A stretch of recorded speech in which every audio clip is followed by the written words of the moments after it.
जय श्री कृष्ण। कभी किसी की भावनाओं के साथ मत खेलो।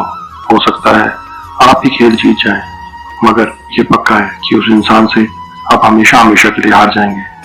समंदर की चाप में कहीं दरिया को ना भूलना। तुम बेशक लाख दर्द सहना, पर किसी अपने को बेवजह मत रुलाना। गुजर जाएगा ये दौर भी, जरा सब्र तुरक। जब खुशियां ही नहीं रही तो गम की क्या औकात है। जरूरी ही नहीं कुछ तोड़ने के लिए पत्थर ही मारा जाए। लहजा बदल कर बोलने से भी बहुत कुछ टूट जाता है। रिश्ते चाहे कितने भी बुरे क्यों ना हो, लेकिन कभी भी उन्हें तोड़ना मत, क्योंकि पानी चाहे कितना भी गंदा हो, प्यास नहीं तो आग तो बुझा ही देता है। प्यार में कोई दिल तोड़ता है, दोस्ती में कोई भरोसा तोड़ देता है। जिंदगी जीना तो कोई गुलाब से सीखे, जो खुद टूट कर दो दिलों को जोड़ देता है। इतना भी आसान नहीं होता अपनी जिंदगी जी पाना।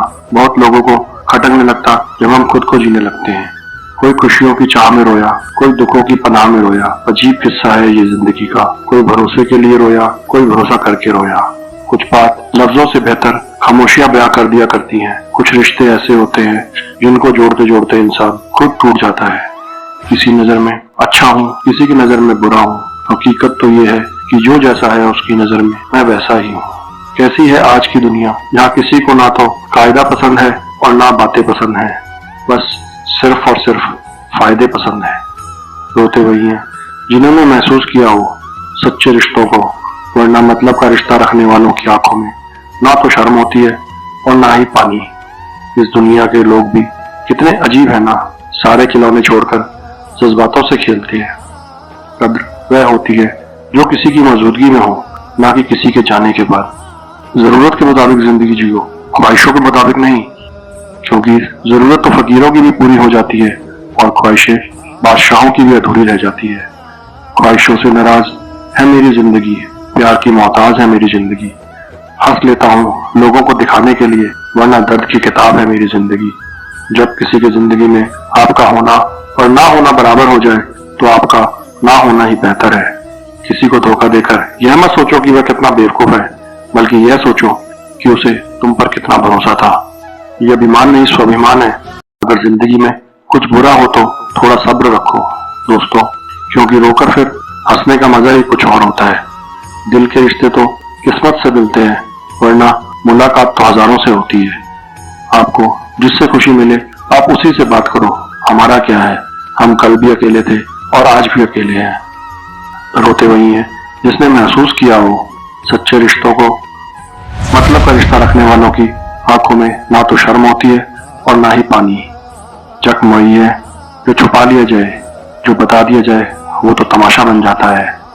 बहुत शौक था मुझे उसको खुश रखने का, होश तब आया जब खुद को जरूरत के वक्त अकेला पाया। प्यार करने से पहले पैसा कमा लेना यारों, गरीब का प्यार अक्सर चौराहे पर नीलाम होता है। जैसे दिल के लिए धड़कन जरूरी है, वैसी मेरी सांसों के लिए तुम जरूरी हो। जिंदगी में ऐसे दो मीठे शब्द हैं जो किसी के कहना बहुत मुश्किल है। पहला किसी अनजान व्यक्ति को पहली बार हाय बोलना, और दूसरा किसी अपने को आखिरी बार बाय बोलना। दुनिया किसी भी रिश्ते को तोड़ नहीं सकती, नजदीकी किसी भी रिश्ते को जोड़ नहीं सकती। दिल में एक दूसरे के लिए भावना होनी चाहिए और विश्वास होना चाहिए, तभी रिश्ते बनते हैं। खुद को व्यस्त रखना सीखो, क्योंकि चिंता करने से कुछ नहीं मिलता। दोस्तों, अगर मेरी बातें अच्छी लगी हो तो प्लीज लाइक और सब्सक्राइब जरूर कर दीजिएगा। आइए एक कहानी सुनाता हूँ आपको। एक बार मथुरा के निकट एक गांव में एक छोटी लड़की रहती थी। वृंदावन के निकट होने के कारण वहां से बहुत से लोग ठाकुर जी के दर्शन को जाते थे। जब वह छोटी बच्ची 5 साल की हुई तो उसके घर वाले बांके बिहारी जी के दर्शन के लिए जा रहे थे। उस समय वाहन बहुत कम होते थे। उनको दर्शन को जाते थे। वो छोटी सी लड़की ने कहा, पिताजी मुझे भी अपने साथ ठाकुर जी के दर्शन के लिए चलो। पिताजी ने कहा, बेटा अभी आप बहुत छोटे हो, इतना चल नहीं पाओगे, थोड़ा बड़े हो जाओ तब तुम्हें साथ ले चलेंगे। कुछ समय बीता। जब वे 7 साल की हुई फिर घर वालों को किसी कारणवश वृंदावन जाना हुआ। फिर उस बच्ची ने कहा, पिताजी अब मुझे भी साथ ले चलो ठाकुर जी के दर्शन के लिए। लेकिन किसी कारणवश वो उसको ना ले जा सके। बच्ची के मन में ठाकुर जी के प्रति बहुत प्रेम था। वह बस मन से चिंतन करती रहती थी और दुखी भी होती थी कि ठाकुर जी के दर्शन को ना जा सकी। गांव में उसके साथी सहपाठी प्रभु जी के दर्शन कर चुके थे।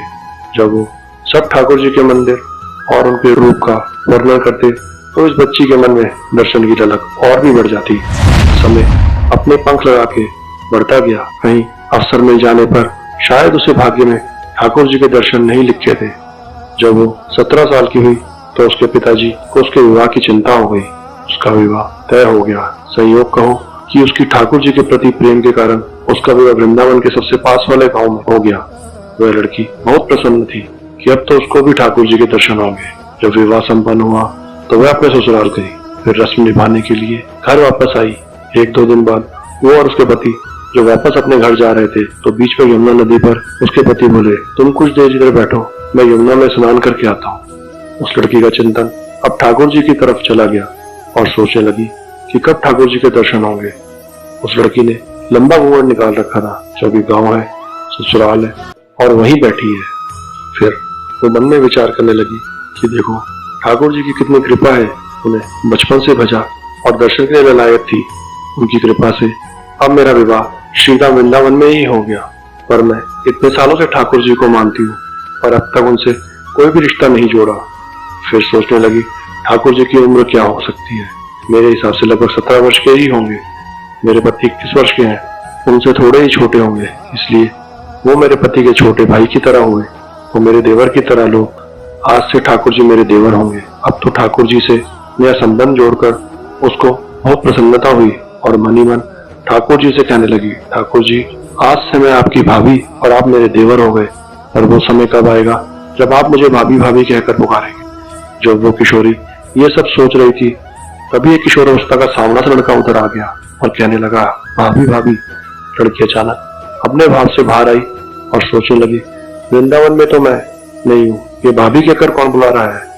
वो नहीं थी इसलिए घूंघट उठाकर भी नहीं देखा कि गांव के किसी बड़े बूढ़े ने देख लिया तो बड़ी बदनामी होगी। जब वह बालक बार बार कहता पर वह उत्तर न देती, बालक उसके और पास आया और कहा, भाभी नेक अपना चेहरा तो दिखाई दे। अब वह सोचने लगी, अरे यह बालक तो बहुत जिद कर रहा है, इसलिए उसने कस के अपना घूंघट पकड़ लिया और बैठ गई। भाभी आपने ये पर्दा क्यों कर रखा है, हम तो आपके देवर हैं। उस लड़की ने उसको एक नजर देखा, फिर कहा, नहीं हम आपको नहीं जानते और घूंघट ओढ़ लिया। नहीं नहीं हम आपको जानते हैं, आप उस गांव के हो ना, बस कुछ ही दूर में हमारा घर है। भाभी अपना चेहरा तो दिखाओ।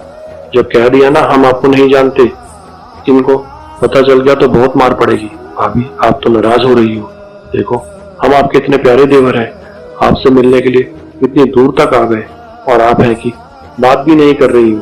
क्यों आप हमसे मिलना नहीं चाहते हो। और इतना कहते ही उस लड़के ने घूंघट खींच लिया और चेहरा देखा और भाग गया। थोड़ी देर में उसका पति भी आ गया।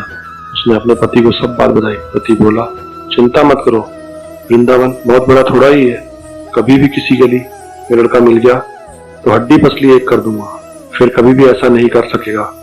तुम्हें जब भी और जहां भी दिखे मुझे जरूर बताना। फिर दोनों घर चले गए। कुछ दिन बाद उसकी सासू माँ ने अपने बेटे से कहा, बेटा देख तेरा विवाह हो गया, अब बहू मायके से भी आ गई है, पर तुम दोनों अभी तक बांकी बिहारी जी के दर्शन के लिए नहीं गए। कल तुम जाकर बहू को ठाकुर जी के दर्शन करा लाना। अगले दिन दोनों पति और पत्नी ठाकुर जी के दर्शन के लिए मंदिर जाते हैं। मंदिर में बहुत भीड़ थी। लड़का कहने लगा, देखो तुम स्त्रियों के साथ आगे जाकर दर्शन करो, मैं आता हूँ। जब वो आगे गई पर घूंघट नहीं उठाई, उसको डर लगता कोई बड़ा बूढ़ा देख लेगा तो कहेगा कि नहीं वो घूंघट के बिना ही घूम रही है। बहुत देर हो गई तो पीछे से पति ने आकर कहा, अरे बावली ठाकुर सामने है, घूंघट का ही ना खोले, घूंघट के बिना प्रभु जी के दर्शन कैसे करेगी। अब उसने अपना घूंघट उठाया, जो बांके बिहारी जी की ओर देखा तो बांके बिहारी जी की जगह वही बालक मुस्कुराता हुआ दिखा।